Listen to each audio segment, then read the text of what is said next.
Clarity comes after action, not before. So hey guys, let's continue with the Done Understood series. Here, we will be covering Biology Part 2 of NEET 2025. So let's continue. Which one of the following statements refer to the reductionist biology? तो पहला option है chemical approach, second is behavioral approach, third is physico-chemical approach, fourth is physiological approach. So NCERT का line है, it is a physico-chemical approach to study and understand living organisms which we refer to as the reductionist biology. अब ऐसा क्यों है कि हम physico chemical approach को ही use करते हैं लिविंग ऑर्गेनिजम्स को स्टडी करने के लिए? बिकॉज हम लोग यहाँ पर क्या कर रहे हैं कि फिजिक्स और केमिस्ट्री के कंसेप्ट को और टेक्निक्स को हम लोग यहाँ पर अप्लाई करते हैं to study the living organism in this field of reductionist biology. Okay, moving on to the next question. After maturation in the primary lymphoid organ, the lymphocytes migrate for the interaction with antigens to the secondary lymphoid organs. So, or the tissues like. तो यार हमसे सीधा सवाल पूछा है कि secondary lymphoid organs या tissues कौन कौन से हैं इसमें. तो एनसीईआरटी ने कहा है कि thymus and bone marrow come under primary lymphoid organs and the remaining spleen, lymph node and Peyer's patches they will fall under secondary lymphoid organs. तो एक चीज़ बहुत ही इंपॉर्टेंट है यहाँ पर कि मैच्यूरेशन कहाँ पर होता है. Maturation occurs in the primary lymphoid organ and then the mature lymphocytes will undergo interaction with antigens in the secondary lymphoid organ. So option 2 is the right answer, CDE. Moving on to the next question. Match list 1 with list 2. List 1 में क्या आता है हमारे पास? Evil क्वार्टलेट. सो evil क्वार्टलेट में हमारे पास 4 चीज़ें हैं. First is habitat loss and fragmentation, the second is over exploitation, third is alien species invasion, fourth is coextinction. तो ये सारी चीज़ें जो हैं in the evil quartet they cause what? They cause the biodiversity losses. Ex situ is basically what? Outside the natural habitat. And outside natural habitat जैसे हमने जू पढ़ा था, जैसे हमने बोटानिकल गार्डन्स पढ़ा है, वैसे ही होता है cryo preservation. What is cryo preservation? Cryo preservation is basically storing the gametes, preserving the gametes at a temperature of around minus 196 degrees Celsius in liquid nitrogen. Now what is Lantana camera? Lantana camera is one of the examples of alien species invasion. Other examples में क्या आता है हमारे पास? Eichhornia भी दिया हुआ था NCERT में, and apart from this parthenium भी दिया हुआ था, right, which is the carrot grass. तो ये सारी चीज़ें आते हैं हमारे पास एलियन स्पीशीज इन्वेजन में. Dodo is matching with extinction because dodo got extinct. It was originally present in where? It was originally present in Mauritius. ऐसे ही हमारे पास कुछ और एग्जाम्पल्स है, जैसे कि क्वागा होता है, जैसे कि हमारे पास थाइलासीन होता है, स्टेलर सी काउज भी होता है. ये सारे एग्जाम्पल्स हैं एक्सटिंक्शन वाले एनिमल्स की. सो इन दिस केस ए का 3 हो रहा है, बी का 1 हो रहा है, सी का 2 हो रहा है एंड डी का 4 हो रहा है. So will go with option number 4. Moving on to the next question. How many meiotic and mitotic divisions need to occur for the development of a mature female gamete from megaspore mother cell in an angiosperm plant? तो यार megaspore mother cell जो होती है हमारे पास, meiosis जब undergo करती है तो ये 4 मेगास्पोर्स बनाती है. Okay, so it was 2n and it gave rise to 4 megaspores, right, which were haploid. अब इन चारों मेगास्पोर्स में से क्या होता है ना, 3 of them will undergo degeneration and 1 of them will mature. So 1 of them will undergo 3 successive mitosis. That means 2 to the power 3, we will have 8 nucleus being formed, out of which 2 of them will form a central cell. So we'll have a 7-celled and 8 nucleate structure. So in this case, it will undergo 1 meiosis and 3 mitosis. Option 1 is the right answer. Moving on to the next question. Which of the following type of immunity is present at the time of birth in a non-specific type of defense in human body? ये बहुत ही easy question है. It will be innate immunity. अब innate immunity के कुछ barriers होते हैं, इस पे भी questions आते हैं. So the barriers include, कुछ होते हैं physical barriers, कुछ होते हैं physiological, कुछ होते हैं cellular एंड कुछ होते हैं cytokine barriers. फिजिकल में हमारे पास क्या आता है? Skin, mucus membrane. फिजियोलॉजिकल में हमारे पास क्या आ सकता है? Acid, saliva and tier.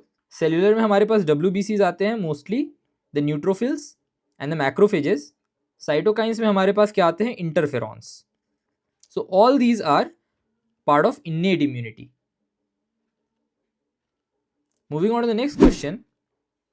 Given below are two statements. Statement 1, fig fruit is non-vegetarian fruit as it has enclosed fig wasps in it. तो the question states कि fig fruit is a non-vegetarian fruit.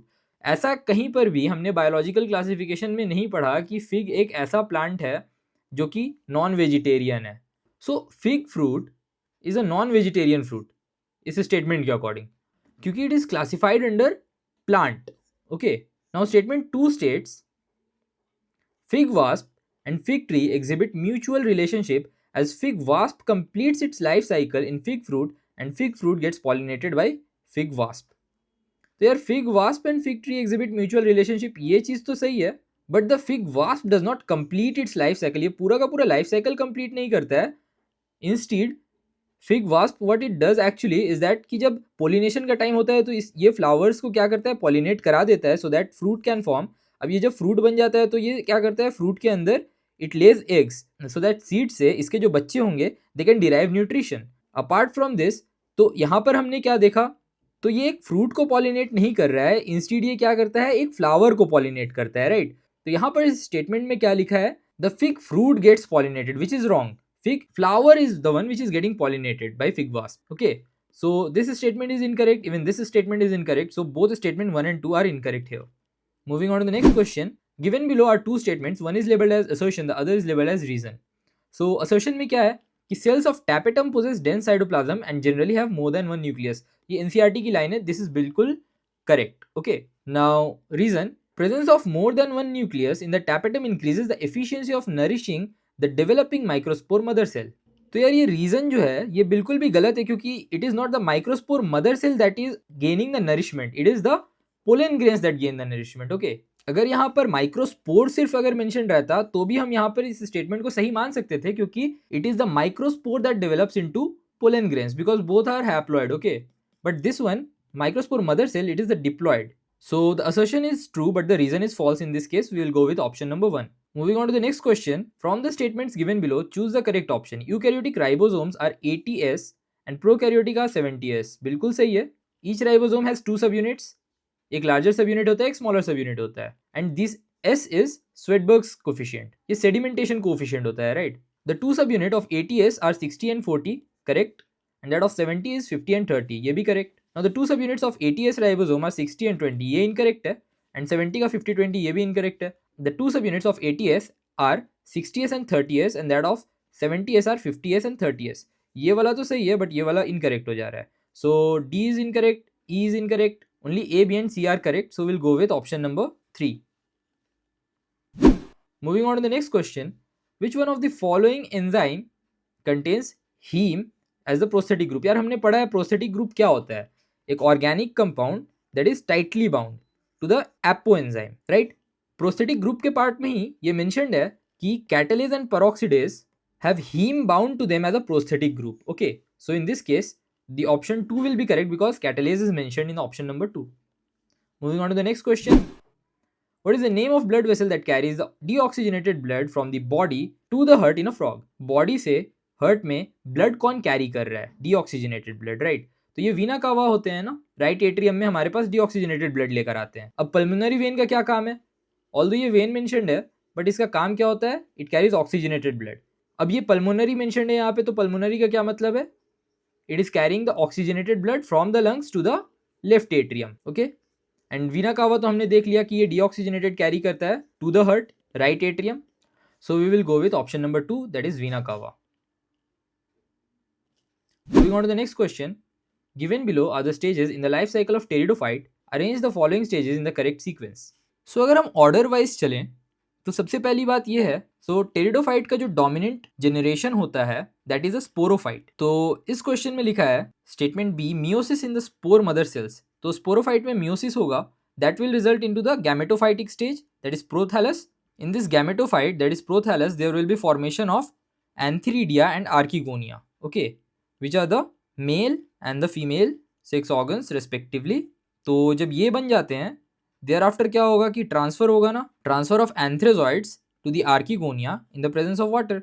Antheridia से antherozoids निकलते हैं and via water ये transfer हो जाते हैं archegonia में, okay, which leads to fertilization. So in the sequence we see first we'll have B, then A, then D, then E, and then C.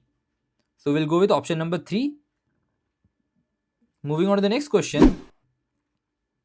The blue and the white selectable markers have been developed which differentiate the recombinant colonies from non-recombinant colonies on the basis of their ability to produce color in the presence of chromogenic substance. Given below are two statements about this method. Statement 1 and statement 2. इसके ऊपर NEET 2025 में 2 questions आ चुके हैं. ये second है. First वाला हमने first part में डिस्कस कर रखा है. दोनों में कंसेप्ट सेम है. एक्चुअली हो क्या रहा है कि जो लैग-जेड जीन होता है वो बीटा गैलेक्टोसाइडेज प्रोड्यूस करता है and normally in the presence of chromogen when there is no insertion beta galactosidase will hydrolyse the chromogens. So hydrolysis will take place and this will lead to the formation of blue coloured colonies. ये हो गई आम जिंदगी. अब देखते हैं Mentos जिंदगी में क्या होता है. That is when there is insertional inactivation. So if there is insertional inactivation no beta galactosidase will be produced, so no hydrolysis of chromogen and so the colony will remain white. अब पढ़ते हैं statement. Blue colour colonies have DNA insert in the plasmid and they are identified as recombinant colonies.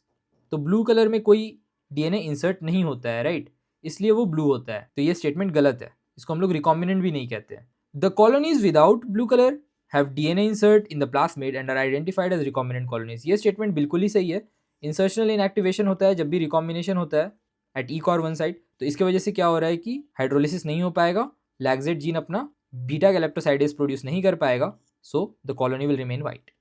तो in this case will go with statement 1 is incorrect, statement 2 is correct, option 2. Moving on to the next question. Which of the following microbes is not involved in the preparation of household products? So here Aspergillus niger is used for the production of citric acid, Lactobacillus is for curd, Trichoderma polysporum is for cyclosporin. अब यार ये cyclosporin होता क्या है? It is an immunosuppressant.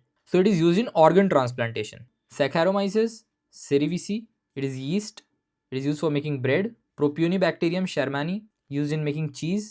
So in all these options we can see कि industrial use citric acid की होती है and cyclosporin is used in pharmaceuticals as an immunosuppressant. So A and C are not used in household products, so we'll go with A and C, option number 4. Moving on to the next question. Silencing of a specific mRNA is possible via the RNA interference because of. तो यार RNA interference में होता क्या है? It is a cellular defense in all the eukaryotes. Normally क्या होता है? mRNA क्या करता है? नॉर्मली ट्रांसलेशन होता है और इससे प्रोटीन बनता. बट RNA इंटरफेरेंस में क्या होता है? तो जब mRNA के साथ एक कॉम्प्लीमेंट्री RNA जुड़ जाता है तो क्या हो जाता है? ये एक डबल स्ट्रैंडेड RNA बन जाता है. अब डबल स्ट्रैंडेड RNA क्योंकि एक्सपोज नहीं है तो ये ट्रांसलेशन नहीं कर पाएगा. अब mRNA की रीडिंग नहीं हो पाएगी तो फिर ट्रांसलेशन नहीं हो पाएगी, फिर प्रोटीन सिंथेसिस भी नहीं हो पाएगी. तो in this case it is a complementary double stranded RNA that will lead to the silencing of mRNA. The answer is option number 3. Moving on to the next question.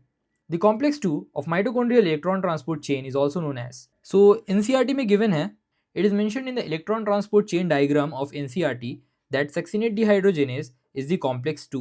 अब ये succinate dehydrogenase इतना important है इसलिए क्योंकि it is involved in both the Krebs cycle as well as electron transport chain. Actually succinate dehydrogenase, what it does actually is that it generates FADH2 during oxidation of succinate in citric acid cycle और the Krebs cycle. तो ये FADH2 को generate करता है. Thereafter ये electron transport chain में FADH2 use होता है to generate energy via the proton gradient.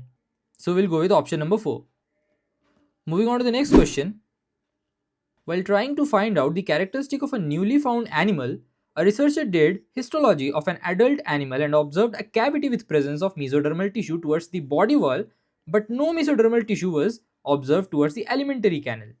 What could be the possible coelom of that animal? So इस केस में mesodermal tissue present at the body wall, absent at the alimentary canal. Since यहाँ पर एक cavity present है, तो ये acoelomate तो बिल्कुल भी नहीं हो सकता. It is a coelomate. Now we see that the mesodermal tissue is present only at the body wall, covering the body wall, but it is not covering the alimentary canal. So it is partially covering. We will go with pseudocoelomate. Option number 4. Now moving on to the next question. So the statement 1 says, in the floral formula, this sign stands for zygomorphic nature of flower and this sign stands for the inferior ovary. This statement is totally wrong because we express zygomorphic like this and we express the inferior ovary like this. Now in the statement 2, in the floral formula, this sign stands for actinomorphic nature and this sign stands for superior ovary. This statement is bilkul correct because this is the sign for actinomorphic and this is the sign for superior ovary. So statement 1 is incorrect, but statement 2 is correct. We'll go with option number 2. Moving on to the next question. So given below are two statements. Statement 1 क्या कह रहा है कि in an ecosystem there is unidirectional flow of energy of the sun from producer to consumer. So this statement is correct because NCERT ने कहा है कि there is a unidirectional flow. Sun is the source of energy and thereafter sun से क्या होता है, producers which are autotrophs they will produce the food for themselves via photosynthesis which we consumers will then consume. ये एक unidirectional flow है. Statement 2 में क्या है कि ecosystems are exempted from the second law of thermodynamics. This statement is totally incorrect because second law of thermodynamics क्या कहता है? It states that entropy will always increase. So this statement is incorrect. This is true. So we'll go with statement 1 is correct but statement 2 is incorrect. Option number 1. Moving on to the next question. Which of the following is the unit of productivity of ecosystem? The first question that should come into your mind is what is productivity? It is the amount of biomass produced per unit area over a time period. So it is basically what? Energy per unit area per unit time. It can be what? या तो ये ग्राम पर metre square per year हो जाए या तो ये क्या हो सकता है kilo calorie per metre square per year हो जाए. तो इन दोनों में से कोई हो सकता है. So in this case the option that matches is kilocalorie per metre square per year. Option number 2. Moving on to the next question. With the help of the given pedigree, find out the probability for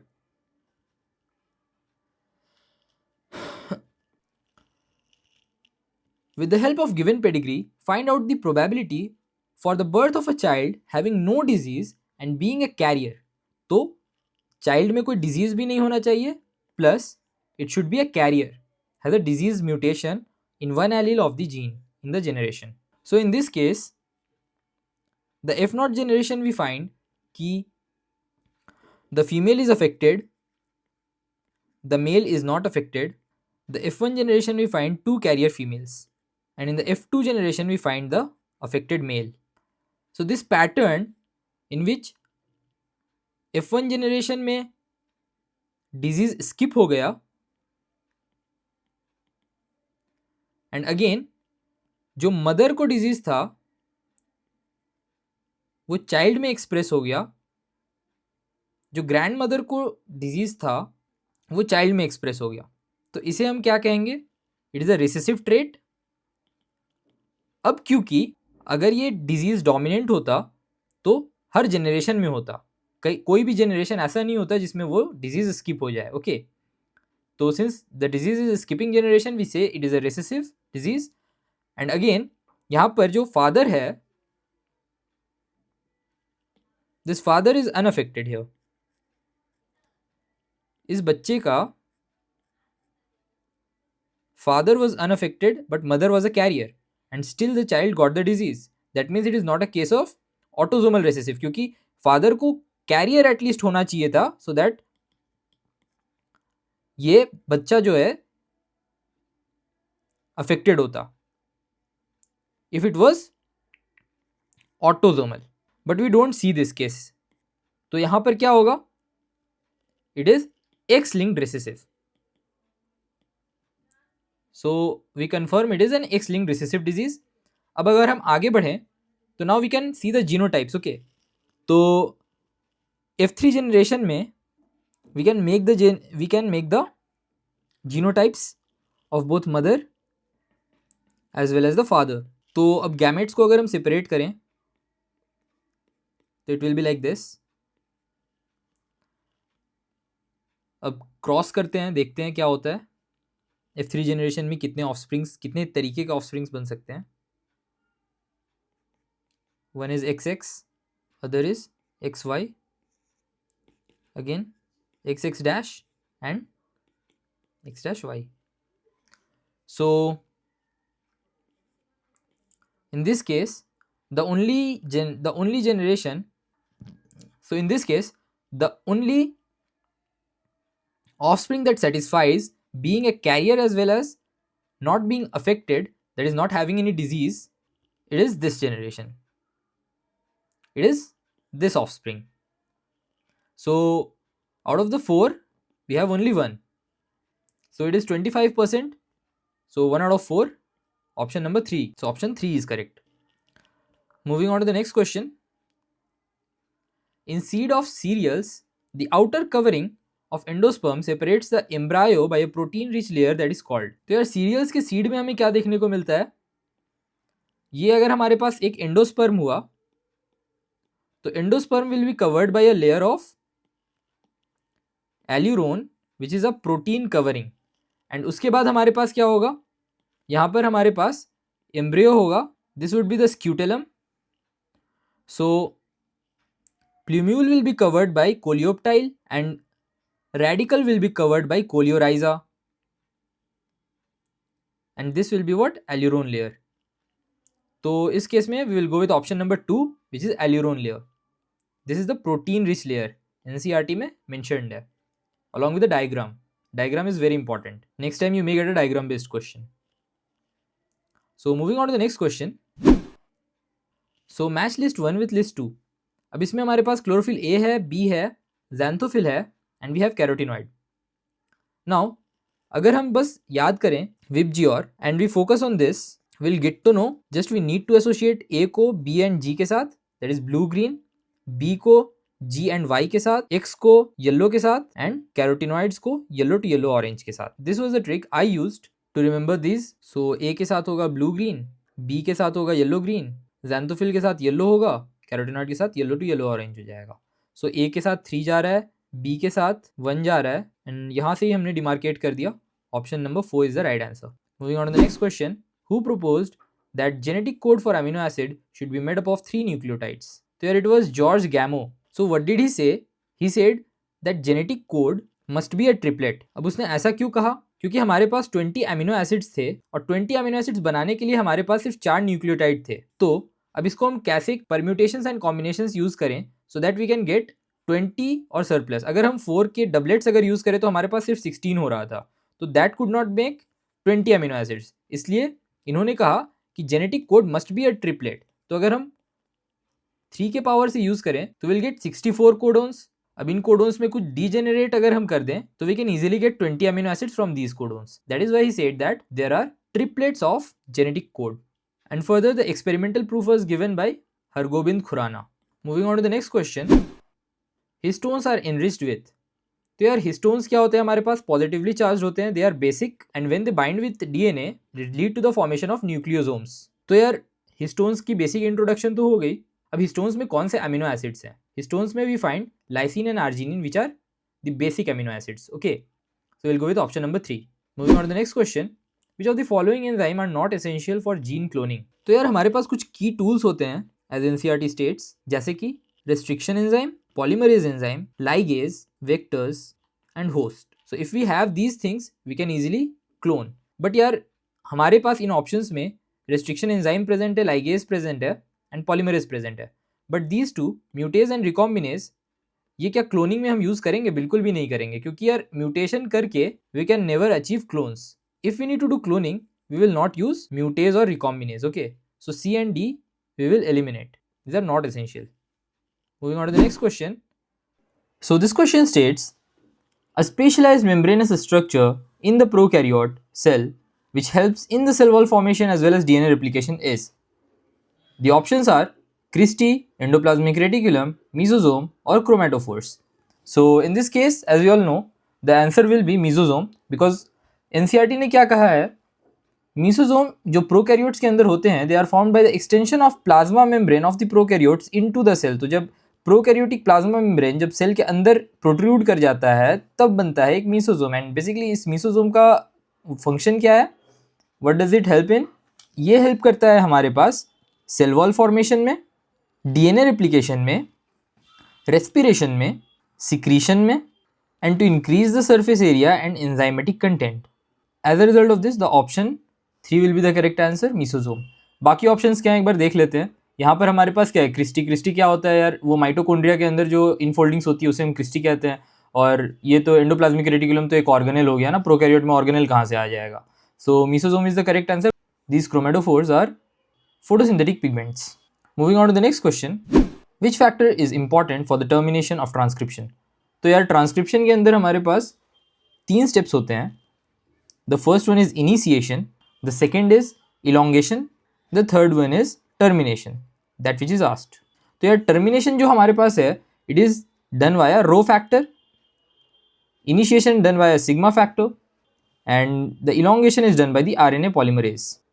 So in this case, since termination is asked, we'll go with the rho factor, option number 1. Moving on to the next question. Which of the following statement is correct about the location of male frog copulatory pad? So NCERT ने कहा है कि male frogs are distinguished from the female because of the presence of two things. तो दो चीज़ें हैं जिसके वजह से male frog female frog से अलग होता है. What are the demarcating features? These are the vocal sacs and the second is copulatory pad. So these copulatory pad are present on the first digit of forelimbs. So in this case, option 2 is the correct answer. Moving on to the next question. Which of the following diagram is correct regarding the proximal and distal tubule of nephron? तो देखो यार, diagram based questions are also important. ये diagram based question में पूछा क्या गया है हमारे पास कि कौन सा करेक्ट डायग्राम है. तो अगर हमें पता है कि पीसीटी में क्या होता है एंड डीसीटी में क्या होता है, then we can easily fetch the answer out of it. तो पीसीटी में होता क्या है? पीसीटी में हमारे पास सिंपल क्यूबॉइडल सेल्स होते हैं, they are brush bordered. Okay, so इसमें एक्चुअली होता क्या है? पीसीटी में हमारे पास रीअब्जॉर्प्शन होता है. Reabsorption of what? Reabsorption of nutrients along with 70 to 80% electrolytes and water. तो यहाँ पे ये चीज़ें रीअब्जॉर्ब हो जाती हैं हमारे पास. अब नाउ वी विल सी कि कुछ चीज़ें पीएच बैलेंस करने में भी हेल्प करती हैं पीसीटी की. So what are these? Selective secretion of H+, NH3 that is ammonia and potassium ion. Apart from this there is reabsorption of bicarbonates. अब चलो डीसीटी देख लेते हैं. डीसीटी में क्या हो सकता है हमारे पास? डीसीटी में NaCl की रीअब्जॉर्प्शन होती है एंड बाइकार्बोनेट्स की रीअब्जॉर्प्शन होती है. What is secreted is H+ and K+ ions. तो अब देखते हैं, बाइकार्बोनेट यहाँ पे रीअब्जॉर्ब हो रहा है, NaCl रीअब्जॉर्ब हो रहा है and hydrogen and ammonia are getting secreted. So option 1 तो सही लग रहा है पीसीटी को अगर हम लोग सिर्फ देखें तो. एंड NaCl यहाँ पर भी हो रहा है, बाइकार्बोनेट यहाँ पर भी है. H2O तो रीअब्जॉर्ब होता था ना यहाँ पे, तो ये गलत हो जाएगा. H2O यहाँ पर सीक्रेट कर रहा है ना, तो ये वाला गलत हो जा रहा है, option 2. Now next will move to option 3. इसमें अगर देखें तो पीसीटी में क्या हो रहा है, यहाँ पर भी again H2O is getting secreted, so we will not look at it again this is the wrong option. So option 4 में अगर देखें तो NaCl है, बाइकार्बोनेट्स है, ammonia and H+. Exactly what we wanted. PCT is right in 1 and 4. Now looking to the DCT.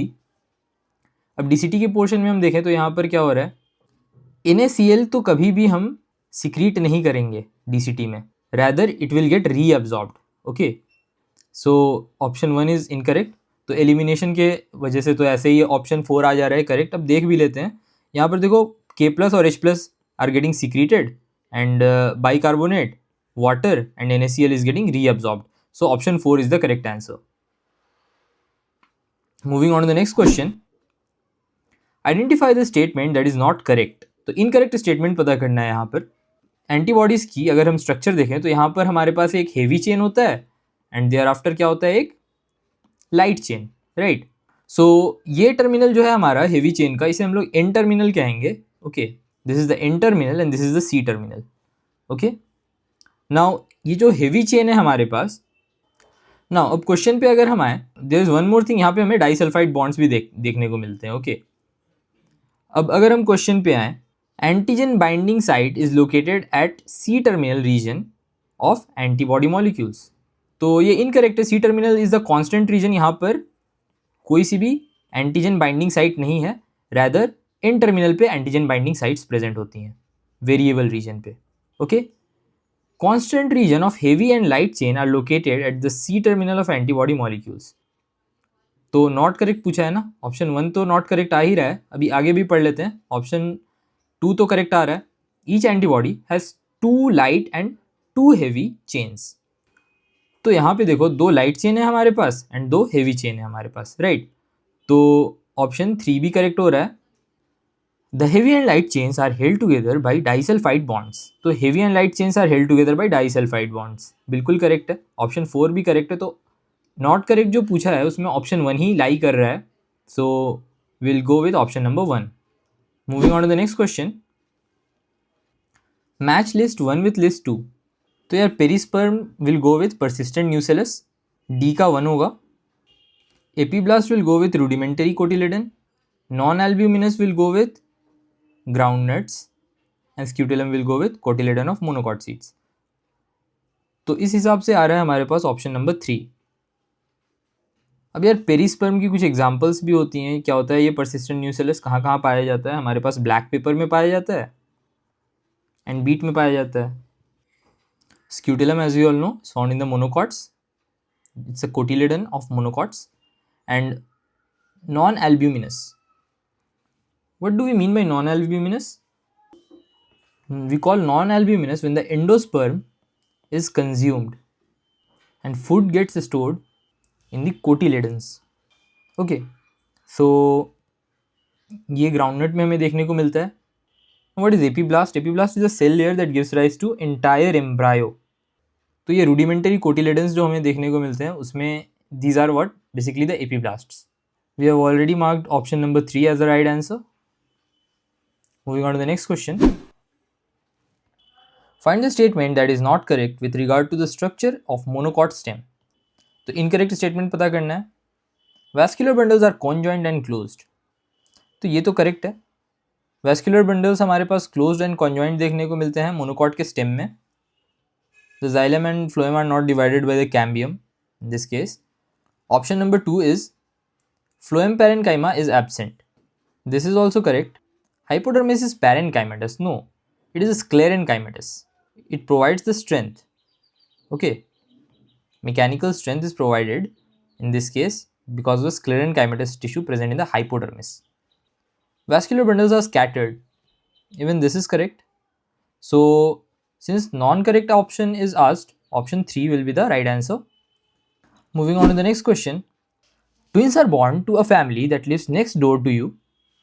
Twins are boy and girl। Which of the following must be true?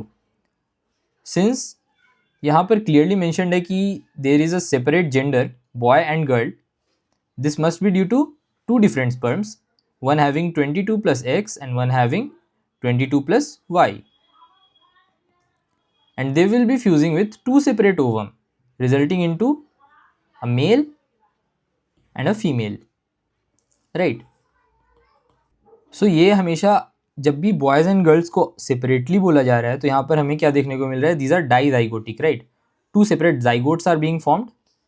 यहाँ पर 2 अलग अलग zygotes देखने को मिल रहे हैं।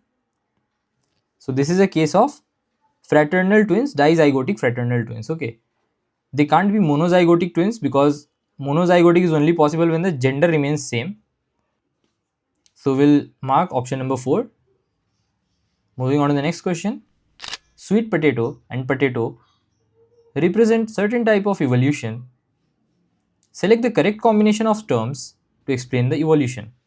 तो ये evolution से क्वेश्चन पूछा गया है। यहाँ पर हमें बताना है कि यार एक स्वीट पोटैटो है एंड एक पोटैटो है। Sweet potato is root modification while normal potato is stem modification। So we can clearly see that they are different in origin, they have separate origins but they have same features, right? तो features same है due to coexistence in the same habitat. When there is same habitat we call it convergent evolution and when the features are same we call it analogy. So in this case analogous with convergent evolution, option 3 will be the right answer. Moving on to the next question. Which of the following phytohormones promote nutrient mobilization which help in the delay of leaf senescence in plants। Delay of leaf senescence पूछा गया है। अगर NCERT अच्छे से रटी हो तो direct answer 2 mark कर लोगे। That is due to cytokinin. अब साइटोकाइनिन के फीचर्स क्या क्या हैं? It helps in the delaying of leaf senescence. How it helps? By promoting nutrient mobilization, that is the older leaf nutrition will move to the newer tissues, newer or younger tissues, right? So इसमें help कौन कर रहा है हमारे पास? Cytokinin. Other than this it helps in the cell division and helps in chlorophyll retention. तो ये जो फीचर्स हैं ना अलग अलग फाइटो हार्मोन्स के, सारे इंपॉर्टेंट होते हैं, किसी को भी छोड़ नहीं सकते. Moving on to the next question. Why can't insulin be given orally to a diabetic patient? यार इंसुलिन क्या है? पेप्टाइड है, पेप्टाइड से बना है ना एक प्रोटीन. यहाँ पर क्या है? ए पेप्टाइड होता है, बी पेप्टाइड होता है ना. प्रो इंसुलिन में सी पेप्टाइड भी होता है जिसे बाद में निकाल दिया जाता है. So that we all know, but the thing here is since it is a protein it can get digested by the proteolytic enzymes present in the stomach and the intestines. So the right answer will be option number 4. Moving on to the next question. Name the class of enzyme that usually catalyze the following reaction. इस reaction में हो क्या रहा है? अगर ध्यान से देखो तो यहाँ पर हमारे पास एक सबस्ट्रेट है एंड यहाँ पे हमारे पास एक सेपरेट सबस्ट्रेट है. अब इस सबस्ट्रेट के पास जो सबस्ट्रेट S है इसके पास एक ग्रुप अटैच्ड है अदर देन हाइड्रोजन. इसमें हमें क्या देखने को मिल रहा है कि after the reaction is facilitated by this kind of enzyme, this class of enzyme, S dash is getting the G group, whereas S is losing it. That means one substrate is gaining the G group, the other is losing it. So this is a case of transfer of the G group, right? तो यहाँ पर transferase help कर रहा है. Moving on to the next question. Given below are two statements. Statement 1 states कि DNA fragments extracted from gel electrophoresis can be used in the construction of DNA. Which kind of DNA? Recombinant DNA, right? Statement 2 states कि smaller size DNA fragments are observed near the anode while larger fragments are found near the wells in the agarose gel. तो ये भी बिल्कुल correct है. अब देखो statement 1 correct क्यों है? क्योंकि आफ्टर जेल इलेक्ट्रोफोरेसिस हम लोग क्या कर सकते हैं, हम लोग उस पार्ट ऑफ डीएनए को एक्सट्रैक्ट कर सकते हैं और उसके बाद उसे हम किसी भी वेक्टर के साथ अटैच करके क्या बना सकते हैं? एक recombinant DNA, right? Now the second statement is correct because smaller DNA fragments जो होते हैं they are faster. अब क्योंकि उनका वेट कम है तो वो क्या करते हैं कि एक हमारे पास ये जो इलेक्ट्रोफोरेसिस की वेल है यहाँ पर एनोड है मान लेते हैं. So anode we know is positively charge. तो ये क्या होता है कि जो भी लार्ज साइजेस डीएनए फ्रैगमेंट्स रहते हैं वो पीछे रह जाते हैं और जो स्मॉल साइज रहते हैं वो आगे आ पाते हैं. क्यों आ पाते हैं आगे? बिकॉज ये छोटे डीएनए फ्रैगमेंट्स है ये आगे क्यों आ पा रहे हैं? क्योंकि they are negatively charge first of all, तो एनोड की तरफ ज़्यादा अट्रैक्ट करेंगे and because they have lesser weight तो ईजिली वो स्विम करते हुए जेल में आगे आ सकेंगे. So option 2 is also correct. That means both statements are correct. So will go with option number 3 which states both statements are correct. Moving on the next question. Correct sequence of events in the life cycle of bryophyte is. So bryophyte को हम लोग जानते हैं कि इसकी life cycle में जो dominant stage होता है दैट इज हैप्लॉइड. तो वहीं से शुरुआत करते हैं. Attachment of the gametophyte to the substratum. Okay, so will start with B. Then what will happen कि एक बार अगर गैमेटोफाइट अटैच हो गया सबस्ट्रेटम के साथ उसके बाद क्या होगा? It will release some gametes, right? अब जो एंथ्रोजॉइड्स है वो वाटर में स्विम करेंगे and they will fuse, right? तो फर्स्ट यहाँ पर हम लोग क्या देखेंगे? बी के बाद क्या आने वाला है? बी के बाद आने वाला है रिलीज ऑफ एंथ्रोजॉइड्स. ओके, तो ई बी के बाद आ रहा है ई. उसके बाद फिर क्या आ सकता है? Fusion of antherozoid with the egg, right? यहाँ पर फ्यूजन हो जाएगी and this will lead to the formation of what?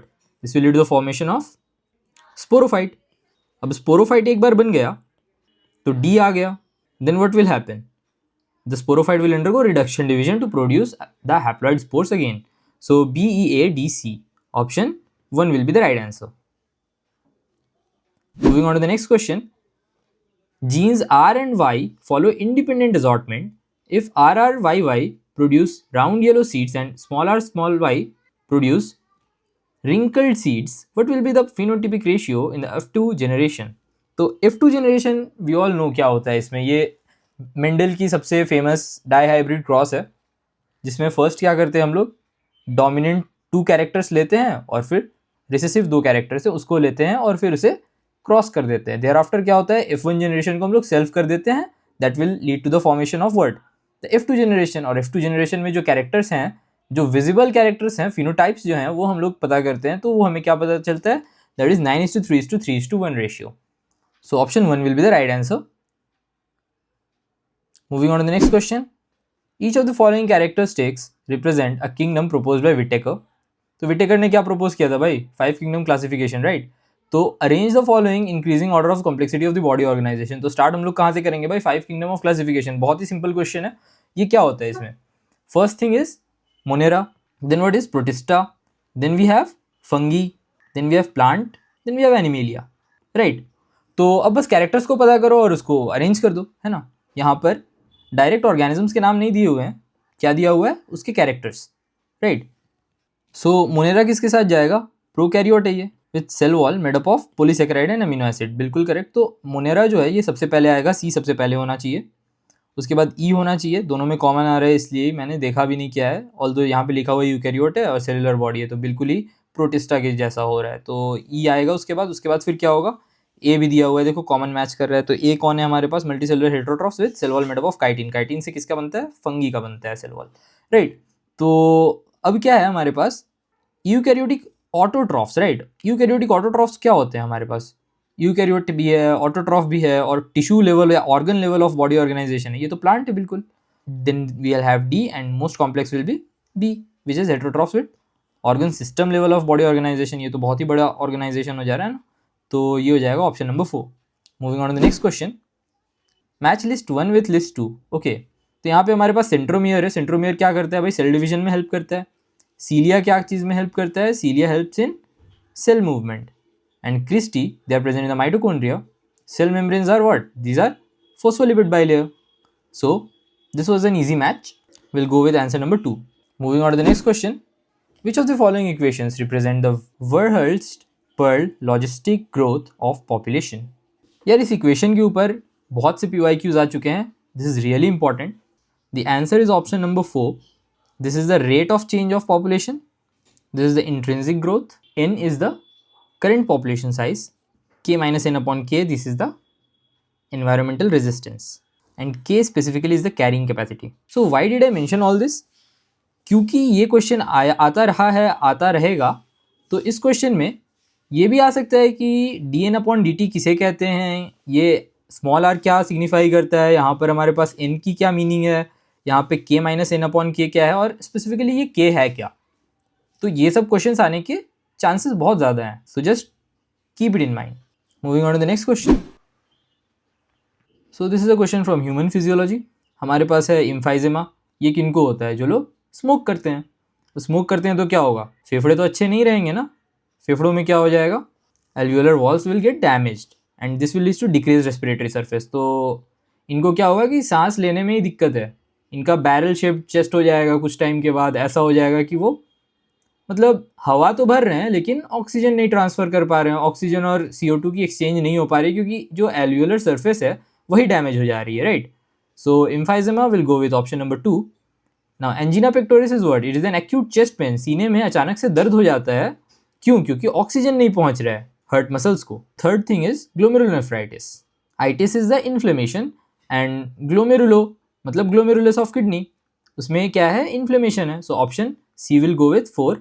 And tetany. Tetany is what? Tetany is the rapid spasm in the muscle due to the low calcium in the body fluid.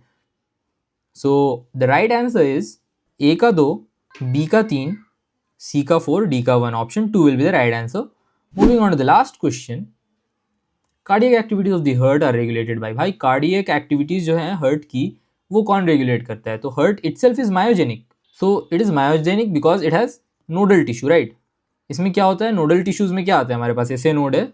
This is the pacemaker. Apart from this it is also controlled by the autonomic nervous system, that is parasympathetic and sympathetic system, जिसमें हमारे पास adrenal medullary hormones आते हैं जिसको हम लोग क्या कहते हैं? Catecholamines. That is adrenaline, nor adrenaline, epinephrine और नॉर एपिनेफ्रिन, जो भी कह सकते हो. ओके, एड्रेनल कॉर्टिकल हार्मोन्स तो नहीं आएंगे ना. एड्रेनल कॉर्टिकल हार्मोन्स क्या होते हैं हमारे पास? Glucocorticoids, mineralocorticoids and sex steroids, right. तो ये सब तो नहीं आते हैं हमारे पास हर्ट को रेगुलेट करने के लिए. स्पेसिफिकली नोडल टिश्यू करता है, स्पेशल न्यूरल सेंटर है मेडुला ऑब्लोंगाटा में, वो करता है, एंड एड्रेनल मेडुलरी हार्मोन्स करते हैं, राइट. तो option A, B and C will be the right answer. Option 3 will be the right answer. So with this we wrap up with NEET 2025 biology. Next up, we will be dusting off NEET 2024. Till then, keep up the momentum. See ya.